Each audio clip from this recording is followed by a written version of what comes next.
¿Qué tal, queridos amigos? Mi nombre es el Padre José Estrada Hernández y vamos a comenzar nuestro curso de profetas. Pero para comenzar el curso de profetas necesitamos conocer la parte histórica en la cual se engloba pues toda esta situación profética, todo este contexto. Después de la situación histórica voy a mencionar, solo a mencionar, algunas características de la profecía antes de Israel. Alguien pudiera decir, ¿pero que la profecía no se origina en Israel? No. El fenómeno profético se origina mucho antes en una ciudad mesopotámica llamada Mari, pero lo veremos en su momento. ¿Qué es lo que tenemos que conocer ahora? De una manera muy particular tenemos que conocer la historia de Israel. Es indispensable conocer bien la historia de Israel precisamente para conocer las circunstancias en las cuales se desarrolla el fenómeno profético.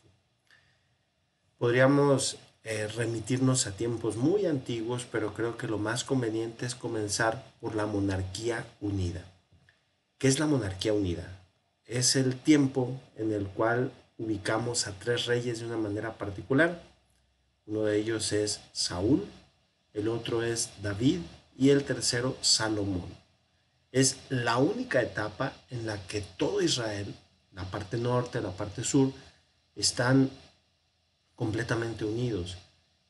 Pero esta etapa es bastante significativa porque parecería o pareció comenzar como un acto de rebeldía en contra de Dios. Ya después pareciera que surgen dos movimientos en el desarrollo literario, no histórico, literario. Uno que es promonárquico y otro que es antimonárquico. El promonárquico va a estar defendiendo continuamente a la monarquía, a sus reyes, y eso lo vamos a ver pues en la llamada historia deuteronomista, desde el libro de Josué. Ahí nos vamos a dar cuenta poco a poco de este desarrollo, muy promonárquico, defensor, justificador incluso del comportamiento de los reyes. Pero también vamos a tener una visión antimonárquica, también literaria, en la cual los reyes fueron pues una manera de retar a Dios, y entonces en ese sentido pues merecen un castigo el pueblo por haber retado a Dios, por haber querido ser un pueblo como los demás pueblos, que es justo el caso de Saúl. Recordamos que cuando es elegido rey, lo hace, Samuel está muy molesto, muy indignado, y le dice eso al Señor. Le dice, mira Señor, ¿cómo es posible que este pueblo um, impío, malvado, se revela y dice, queremos un rey? Entonces, al decir eso, están rechazando tu soberanía, porque el pueblo tenía una autoridad, podríamos decir, teocrática.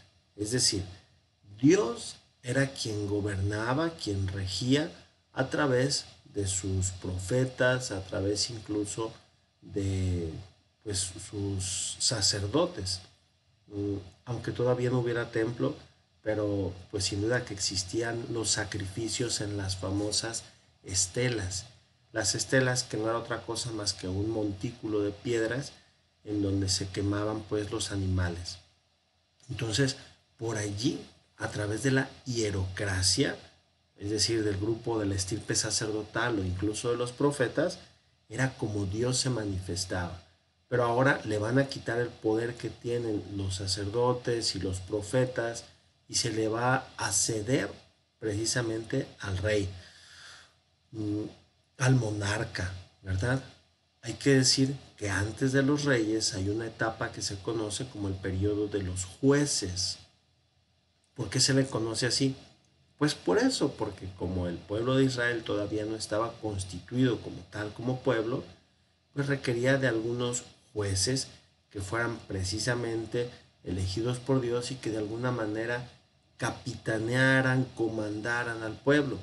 No se puede hablar todavía de una sociedad bien conformada, sino más bien pues de algunos elementos, algunos esfuerzos, precisamente por por realizarla. Bueno, sin tanto preámbulo, antes de comenzar directamente con el punto de la monarquía unida, sin tanto preámbulo, yo quisiera invitarlos a una cosa bastante lógica, bastante obvia, pero necesaria. Hay que leer la Biblia, hay que conocer la parte histórica. Yo recomendaría leer precisamente el libro de los jueces como un buen preámbulo, como un buen, ¿qué podríamos decir? Pues sí, como una base precisamente para conocer después la etapa de los reyes. Después del libro de los jueces podemos continuar con los libros de Samuel y Reyes. Y una vez conociendo esto, pues el enterarnos de toda esta situación nos va a ayudar a comprender las problemáticas de los profetas. Pues vamos ahora entonces a nuestro tema de la monarquía unida. La monarquía unida se considera o se llama pues a lo que en su momento fue el reino de Israel. Hay que decir que el reino de Israel se distingue del reino del norte, aunque también se le llamaba al reino del norte reino de Israel, pero se le llamará reino de Israel a partir del año 930. En su momento veremos qué pasó en ese año 930. Bueno, eh, este reino de Israel comienza tentativamente hacia el 1047 a.C. Hay que decir que la fecha no es necesariamente exacta. Hay quien simplemente lo redondea y dice en el año 1000 a.C. ¿Y por qué lo sitúan en esta fecha? Bueno, pues porque tentativamente el pueblo de Israel, que era un pueblo seminómada, incluso se piensa que pudo haber sido un pueblo trashumante.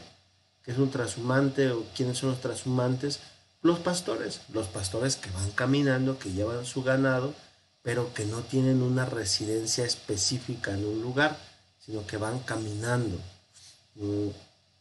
Este pueblo que empieza a mirar entre esta región de Canaán, el valle de Israel, pero toda esta región de Canaán, que la habitaban los cananeos evidentemente, es un pueblo nuevo. Algunos han pensado, incluso se han atrevido a decir que Israel no era más que otra tribu cananea que, bueno, pues recibió el mensaje de Dios para separarse un poco. Pero quizá no sea tan preciso esto porque pues el pueblo de Israel de raíces semitas de alguna manera se empieza a distinguir de los cananeos en sus asentamientos. Para esto tendríamos que remitirnos a la arqueología. Yo les recomiendo mucho de un autor que es historiador y a su vez es un gran arqueólogo, a Lester Grave. Lester Grave es, desde mi humilde punto de vista, quizá uno de los mejores, si no el mejor investigador de arqueología, o al menos compilador, y a su vez investigador de arqueología e historia de Israel. Es bastante bueno. Bueno, y ahí podemos darnos cuenta entonces cómo el pueblo de Israel se va distanciando de los cananeos. Pero ¿qué es lo que ocurre? Pues que este pueblo que está allí entre los cananeos, en toda esta región que abarcaría desde la parte sur del Líbano al norte, terminando Líbano, comienza Israel hasta el sur, ya en su frontera con la península del Sinaí. Todo esto sería Israel. La parte de ¿cómo se llama? La parte occidental, que es el actual Israel, pero también en su momento la parte oriental, que es del otro lado del Jordán, lo que en su momento se conocía como Cisjordania y Transjordania. Bueno, digo se conocía con términos actuales, pero evidentemente que en su momento simplemente era allende el Jordán, y eso era todo. Bueno, el, este pueblo de Israel no está constituido todavía como tal, como un pueblo sedentario, sino que es un pueblo seminómada. Sin embargo, hacia el año 1000, el pueblo empieza a pensar que ellos pueden también convertirse como tal en una sociedad organizada con un rey. Y entonces van a pedir al profeta, pues, que es Samuel, que les elija a un rey. El, ¿Cómo se llama? El texto bíblico nos dice pues que Samuel se queja con Dios, Dios le dice a Samuel, no están rechazándote a ti, sino al que rechazan es a mí. Y entonces el pueblo de Israel desde ese momento comienza a tener un rey. La elección de Saúl eh, se, mm, se hace por cleromancia, es decir, por los dados, se juegan dados y entonces Saúl se va a convertir en rey de Israel. Pero ¿qué tipo de rey? ¿Dónde está su sede? Curiosamente, no se sabe bien dónde está la sede de Saúl, porque va caminando, va luchando, va enfrentándose a diferentes pueblos, ¿verdad? Primero, pues empieza a tener ¿cómo se llama? Un liderazgo muy fuerte, cuando tiene la victoria sobre los amonitas, y es entonces cuando van en contra de los filisteos y después de esto es cuando es nombrado rey. Eh, Obviamente que la situación de Saúl va a, ¿cómo se dice? Va a ser valga la redundancia, va a ser una situación bastante tensa porque hay dos fuentes, como ya decíamos, una antimonárquica y otra promonárquica. La promonárquica va a decir que Saúl es un benjaminita designado por Dios, pero la antimonárquica va a decir que es un reto. Perdonen ustedes, que es un reto precisamente en el cual el pueblo está desafiando a Dios, con el cual el pueblo quiere de alguna manera como decir, queremos ser igual de paganos que los demás pueblos. Saúl va a, pues sí, a ser un gran conquistador, pero pues desafortunadamente va a perder el favor de Dios. ¿Por qué pierde el favor de Dios? Aquí hay una situación bastante triste y es que claramente Dios le pide a Saúl destruir una ciudad, es decir, consagrarla al anatema, ¿verdad? Y entonces una vez que le pide esto Dios a Saúl, Saúl no se atreve a hacerlo. Y entonces, al no atreverse a hacerlo, al no destruir la ciudad, Dios se molesta y se aparta de él. Y entonces vamos a encontrar aquí pues toda una situación bastante complicada porque le dice Dios a Samuel, perdón, que vaya en vida de Saúl a buscar a un nuevo rey, al que va a suceder a Saúl.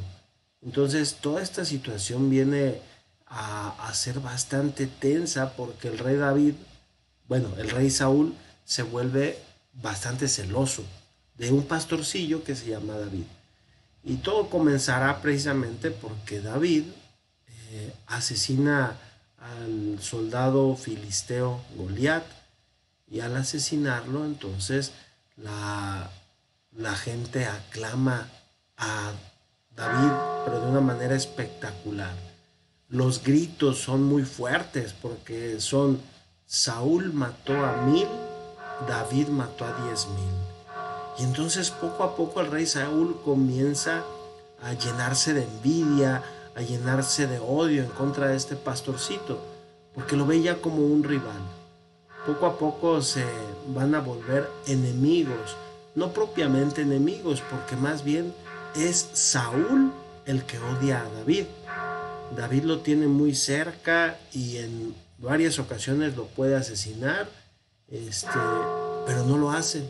David respeta la investidura y respeta incluso la potestad que Dios le ha dado a Saúl.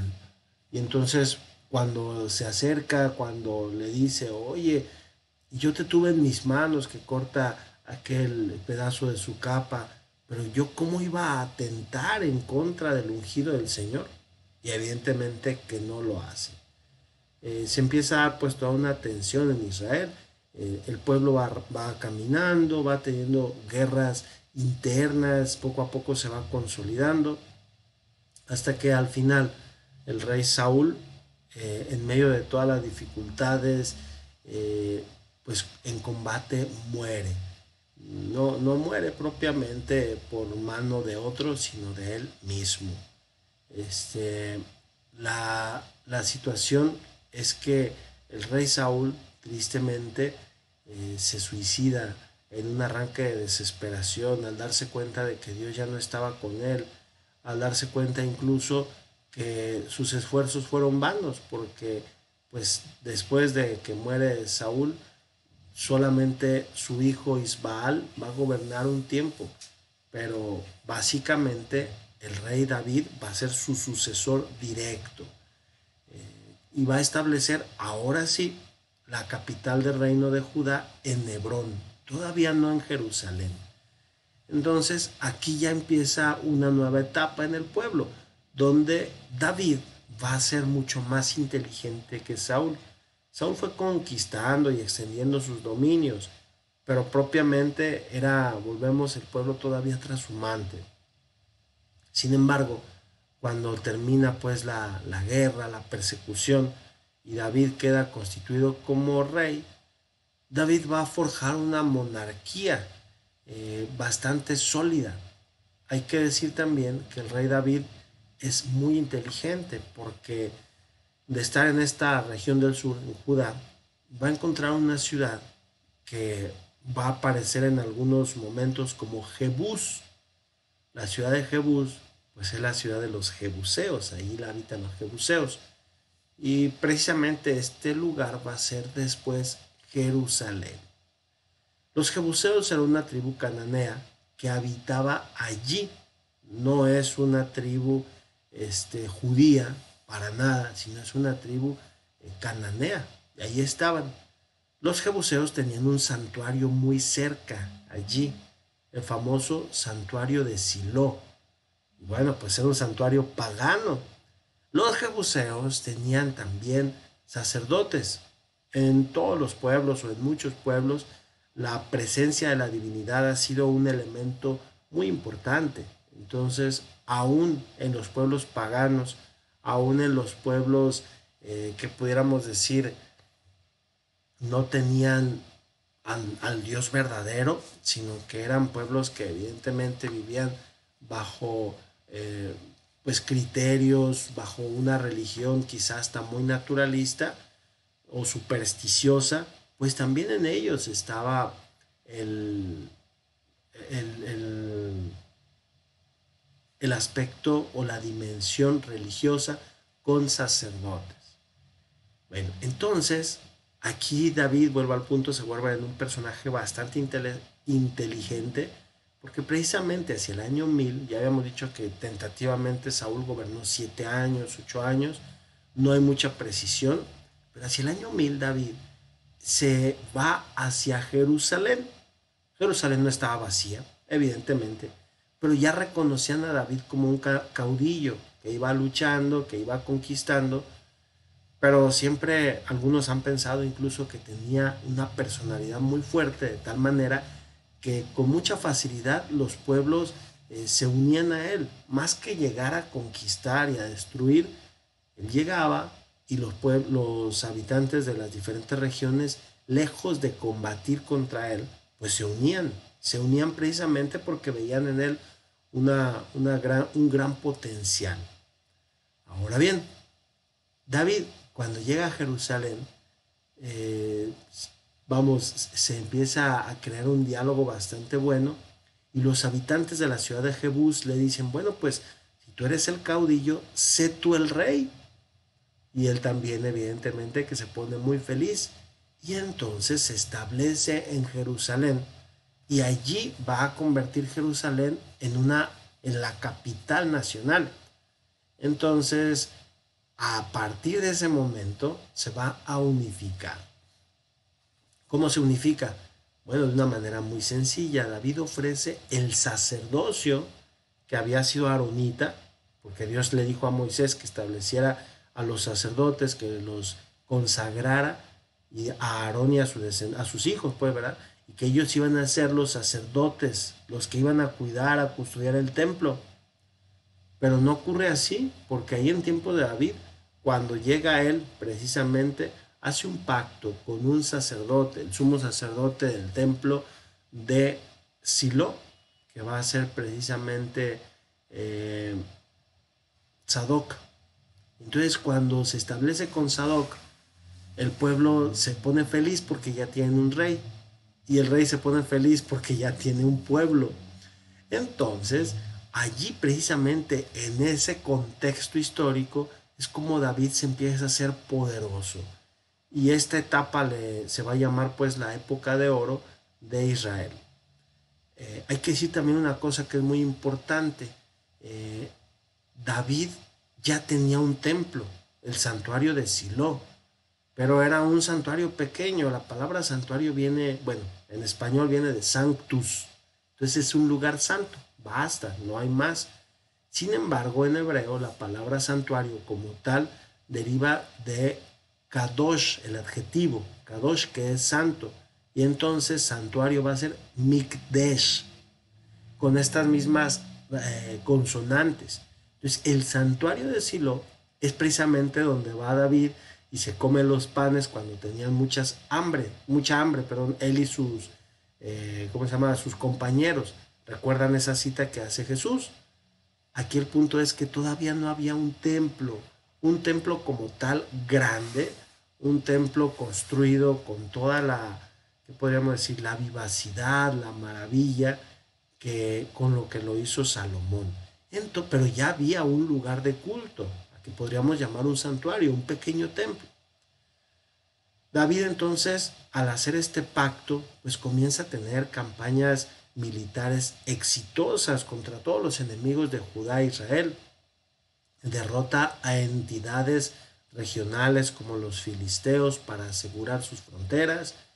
Crece de reino a imperio, ya de ser un reino muy pequeño, solamente la ciudad de Jerusalén, pues empieza a extender, de acuerdo, volvemos al punto, a la lectura bíblica. Y eso también lo voy a puntualizar en un momento más, porque hay muchos arqueólogos que piensan que la figura de David ha sido exaltada por el autor sagrado, exaltada y exagerada, precisamente para dar una cierta unidad. Esto normalmente en la historia se llama apoteosis. ¿Qué es esto? Una apoteosis es cuando un personaje, pues normal, ¿verdad? Hace algo, pero en la historia es reflejado como si lo hubiera hecho con mucha grandeza, de tal manera que se exaltan sus virtudes, se exalta su persona y casi casi se anda divinizando, por eso es apoteosis. Hay una historia, un cuentito que se llama El Sastrecillo Valiente. En el cuentito del Sastrecillo Valiente se nos narra la historia de un sastre que vio en la pared 7 moscas y con un matamoscas las mató. Entonces se hizo una hebilla en el cinturón que decía 7. Y entonces le preguntaron, oye, ¿qué significa ese 7? Dice, es que maté a 7 de un solo golpe. No, pues les dio mucho miedo a todos, se hizo muy famoso por eso. Y esa es una apoteosis, porque pues sí, mató 7 moscas, pero después no especificó qué había matado. Entonces la gente hizo la leyenda de que él había matado 7 hombres de un solo golpe. Entonces, la historia de David también está cargada de mucho idealismo, de mucha expectativa del pueblo, como para centrar toda esta idealización, perdón, no idealismo, de toda esta idealización en un solo personaje. Y es David, es David. Entonces termina expandiéndose, controla a sus vecinos más débiles, como son Filistea, Moab, Edom y Amón, y convierte algunas ciudades arameas también en estados vasallos, como son Aram, Sobá y Damasco, ¿verdad? Entonces, La Biblia va a describir su frontera imperial desde el mar Mediterráneo, toda la costa del Mediterráneo, hasta el desierto de Arabia y desde el Mar Rojo del sur hasta el río Éufrates, o sea, más grande que el actual Estado de Israel, evidentemente. Pero David va de alguna manera extendiéndose. Sabemos que la muerte de David está en una situación bastante interesante porque David tiene a un capitán que es precisamente Ahab, y este capitán, cuando David tiene que huir a las montañas, es una situación bastante fea porque uno de sus hijos, que es precisamente Absalón, pues busca quedarse con todo, busca derrotar a su propio padre. Entonces David no quiere que sea Absalón el rey, pero tampoco quiere detenerlo. Entonces manda precisamente a su ejército para que pues detenga a su hijo, que lo lleven vivo. Pero su hijo ya ha causado muchos males. De hecho, los ha obligado a huir, han tenido bastantes problemas y David está desesperado. Entonces ahí el general Ahab es pues bastante, ¿qué podríamos decir? Um, Atrevido, podríamos decir, y en un momento ve venir a Absalón. Bueno, no, más bien no lo ve venir. Absalón va en una mulita, en un burrito, huyendo porque ya lo van persiguiendo el ejército de David o el ejército de Ahab. Y entonces hay como lo que llamamos popularmente una horqueta en el árbol. Entonces ahí cuando pasa, se descuida y la rama detiene por el cuello a este muchacho, el burrito sigue caminando y este Absalón queda colgado. Entonces llega Ahab, capitán de David, y le dispara unas flechas al pecho y lo mata. Entonces ya cuando regresa, les había matado mucha gente a David, pues, pero ya cuando regresa a dar cuentas este capitán, el rey David está muy triste, bastante triste. Y entonces le dice David a Ahab, oye, ¿qué pasó? ¿Por qué vienen tan tristes? Y la respuesta de Ahab es bastante contundente, bastante, ¿qué podríamos decir? Podríamos hasta pensar que es una respuesta un tanto como de un oráculo, de una maldición. Que lo mismo que le sucedió a tu hijo Absalón, le suceda a todos los enemigos del rey. Lo mismo que le sucedió a Absalón, le sucede a todos los enemigos del rey. O que así perezcan todos los enemigos del rey. Entonces, el rey se pone muy triste, empieza a llorar, es una de sus tragedias. Sin embargo, pues David guardará todo esto, porque ya al final de su vida, cuando David es muy anciano, pide precisamente que sea ejecutado Ahab. Guardó todo este tiempo rencor hacia Ahab, que pues fue su mano derecha, fue verdaderamente un soldado muy bueno, leal y noble, pero al final David se saca esto matándolo. Bueno, sabemos también que David pues participa en el asesinato de Urías, el hitita, y lo manda al campo de batalla precisamente para quedarse él con su mujer. David peca con Betsabé y una vez que peca con ella, él quiere que se aparente todo bien y el Urias, pues no, dice, ¿cómo me voy a ir ahorita a deleitar con mi mujer? ¿Cómo voy a ir a unirme íntimamente con ella si los soldados están durmiendo ahí en la calle? Y no solo eso, si pues yo vengo a luchar, no vengo aquí a disfrutar. Y el rey, lejos de admirar eso, lo ve también como un riesgo, porque entonces pues va a quedar exhibido, su pecado va a quedar exhibido. Entonces, ¿qué hace? Bueno, pues pide precisamente que lo pongan al frente de la batalla, que lo dejen solo. Y eso hacen y lo matan a Urías. Entonces, de ahí procrean un hijo, nace un niño, ya después este niño se muere, David va a hacer duelo, va a hacer luto, vienen situaciones bastante tristes, pero después va a tener a un hijo con esta mujer, ya que se la lleva a vivir con él, ya que muere Urías, y va a ser precisamente Salomón. Salomón va a ser el sucesor de David.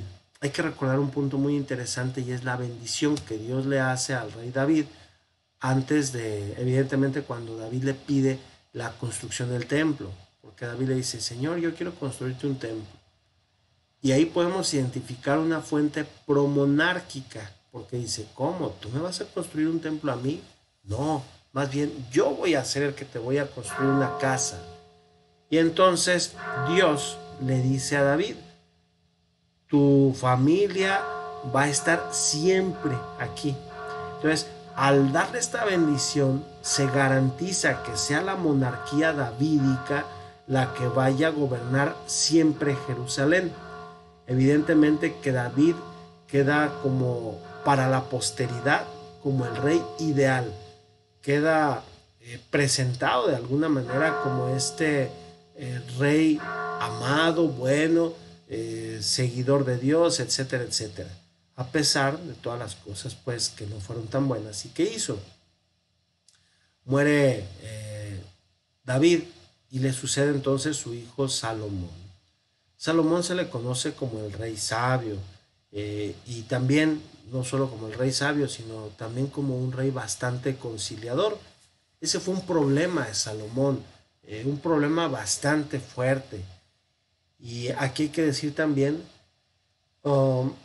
que el rey Salomón, pues sí, hizo muchas cosas buenas, sin duda, reconocido como el constructor del templo propiamente, como alguien que le dio un esplendor maravilloso al templo, como alguien que gobernó con mucha justicia y equidad, pero también un rey bastante conciliador. Tenía sus concubinas, evidentemente, ahí en su harem, en el harem real. Pero el problema fue que a cada una le construía un altar para sus dioses. Era bastante común que los reyes intercambiaran mujeres o hijas. Entonces decían, tú te vamos a ir con tal rey y te vamos a casar con él. Y ya se unía con el rey y formaba parte del harem real. Y entonces el rey comenzaba a tener buenas relaciones con otros pueblos.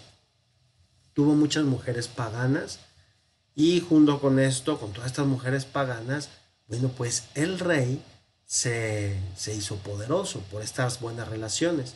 Pero para quedar bien con sus mujeres y estas a su vez con sus pueblos, les empezó a construir una serie de altares ahí mismo en Jerusalén. Y así había altares paganos en esta región, pues evidentemente cananeos en su mayoría. Pero Salomón muere y al morir viene el problema. Tentativamente Salomón morirá alrededor del año 936. Hay quien lo sitúa en el 930 sin mucha precisión. Pero bueno, pues no se sabe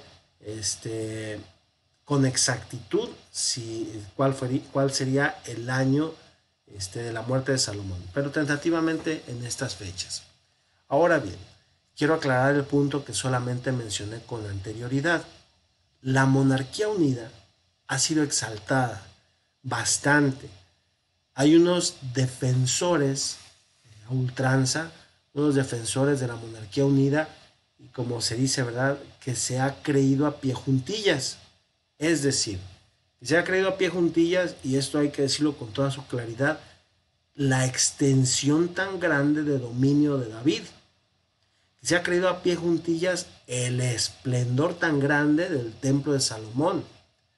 Y entonces, ante estos elementos y otros muchos más, vienen precisamente los críticos de la historia y se van a dos puntos quizá un tanto extremistas. Hay algunos que son conciliadores, hay algunos que son como muy equilibrados. Y yo vuelvo al punto, Lester Grave es un muy buen historiador. Desafortunadamente solamente sus libros están en inglés. Sería muy bueno encontrar alguna traducción, pero bueno, él es uno de los autores que yo recomiendo así vivamente. Otro de ellos es Israel Finkelstein, solo que Israel Finkelstein se va a un extremo, y para allá voy. Cuando nosotros vemos pues estas historias formidables, podemos caer en dos extremos, que son los dos extremos de los arqueólogos. Uno, justificar la monarquía tal cual lo dice la Biblia. Y esta es una posición hasta cierto punto bastante, ¿qué podríamos decir? Pues sí, cerrada, dogmática, porque tal cual como dice la Biblia, se debe entender la monarquía. Esto es complicado, y es complicado porque desafortunadamente no tenemos evidencia arqueológica todavía que sustente pues estas grandes construcciones, ni el Palacio de David, ni tampoco el Templo de Salomón.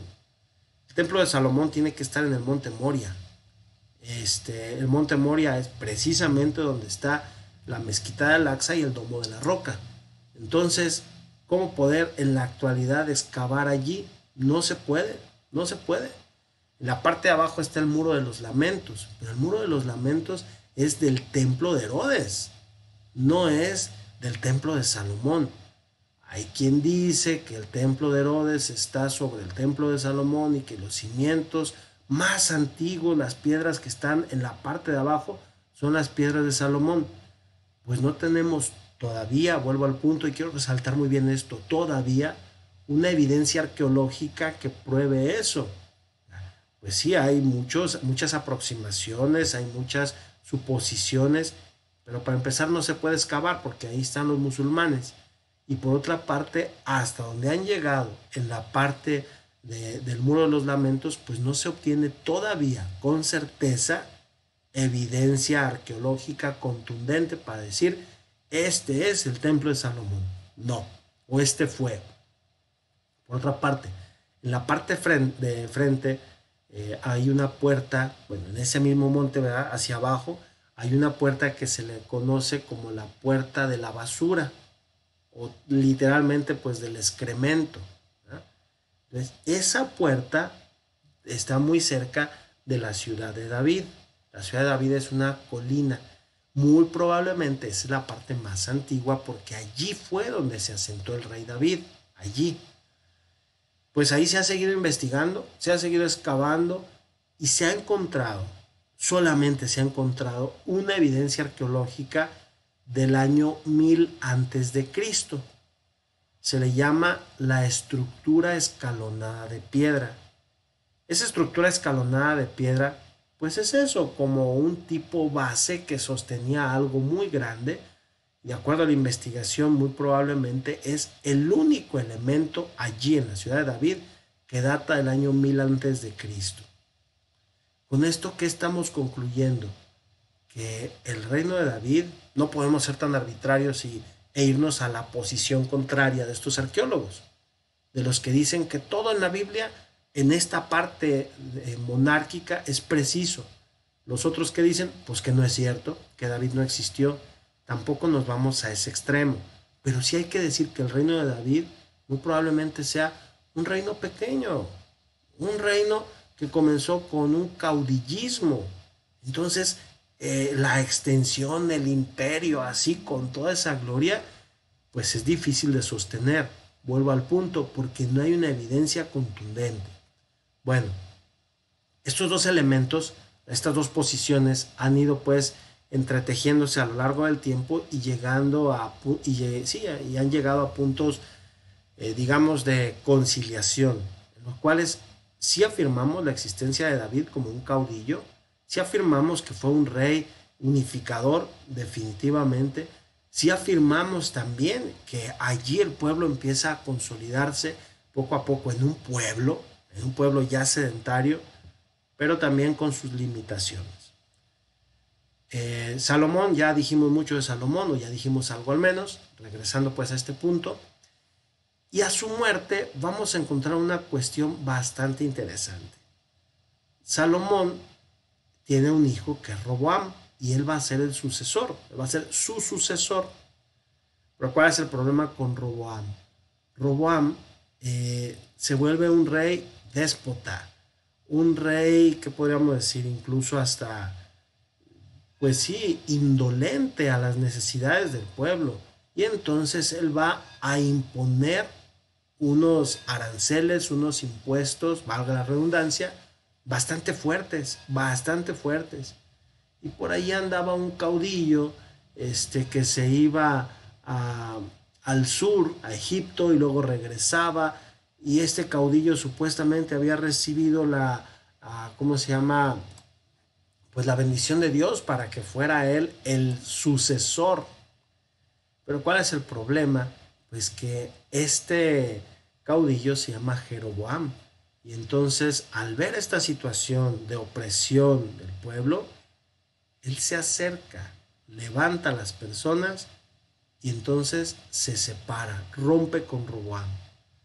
Y a partir de ese momento, pero rompe de una manera terrible, porque entonces Jeroboam va a dividir y él se va a ir al norte. Y al irse al norte va a dividir el reino. Allí es cuando se acaba la monarquía unida. Allí es cuando se acaba precisamente esta unidad, esta continuidad. ¿Por qué? Bueno, pues porque el reino del norte va a constituirse un reino poderoso, nada más y nada menos que con 12 tribus. Reino del sur, Judá, pues se queda solamente con 2 tribus. El reino del norte con 10 tribus. El reino del sur solamente con 2 tribus. Entonces, el reino del sur, en ese momento concreto, pues empieza a volverse un reino pobre. Un reino que, pues sí, tuvo a ese tirano, a Roboam, que no fue muy buen rey, por el contrario, abusa, se aprovecha de las situaciones. El reino del sur tiene el templo y hay que recordar que todos son de religión judía. Entonces, ¿qué hacen o qué hace Jeroboam? Jeroboam es bastante inteligente y entonces él va a ir a 2 lugares, uno es Dan y otro es la ciudad de Betel, y en estas 2 ciudades va a construir un toro, 2 toros, porque hay que recordar que también para la cultura cananea el toro representaba pues un animal divino, entonces representaba la fuerza de Dios, su poder. Entonces pues les erige 2 toros, uno en cada ciudad, de oro. ¿Y qué es lo que les dice?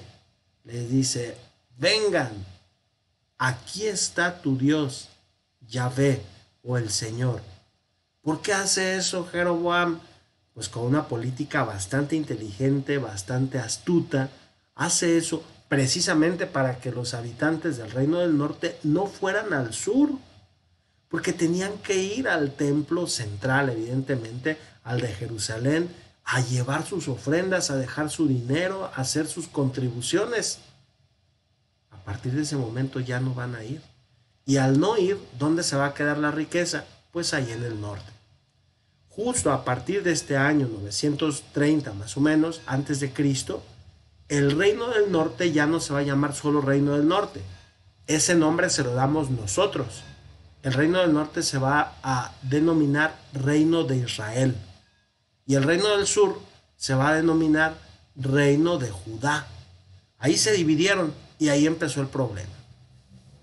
Esta división va a traer muchas situaciones difíciles, muchos problemas posteriores, pero básicamente este es el primer contexto con el cual se desarrolla pues esta situación. Ahí nos vamos a quedar. Vamos a continuar, Dios mediante, en la siguiente clase con las invasiones, precisamente las del norte y las del sur, y las políticas con las cuales se van afianzando pues estos reinos. Gracias, Dios les bendiga.